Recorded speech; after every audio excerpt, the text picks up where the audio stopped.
na itong putahe pamahaw karon no atong ipasahi. Suriso no. Atong ginahali pag dito ang suriso. Lampaw na kong anak.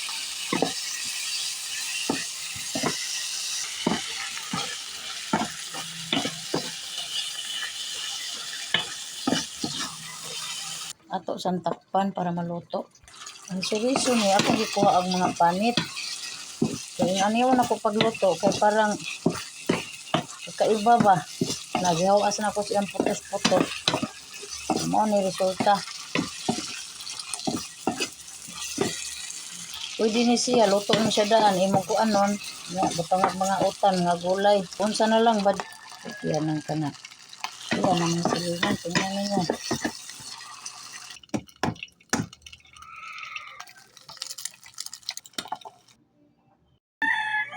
Sa atong kusina no maghimo na ata magluto tadi apa akong tea oni 3-in-1 tea herbal bayabas, bitter leaf, dahon sa guabano tapos parisan na to ani sayo sa buntag kani idan tag kuan makakanin karon. Good morning init na ready na ni siya pagkuan. Ready na ni siya sa pagkuan sa magkuha ta diri baso no. Ato ibatang diri. Init pa. Te. Apoy nang anak ko diri be nan. Sam ning nang sus ang iring daay nang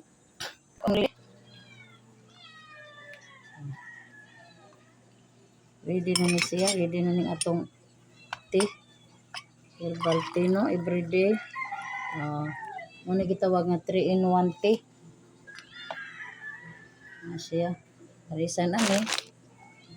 So, okay ni siya kay narani sa inyong bakuran. Narani kuhaon. Bakuran rani siya. So, mani siya paliton, mga herbal tea ni siya, panahon pa ni sa mga katigwangan, mauram ni among imnon-imnon. Si tatay, ingog bayabas, ulcer, bitter leaf, datanan. Kung na siguro mo dahil mga tanom aning mga iyon-aning nga mga kuan, bukal na siya.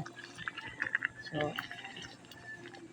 anilang ta manguha aning mga dahon-dahon na sa kuan. Herbal, natural, organic, natural nga kuan.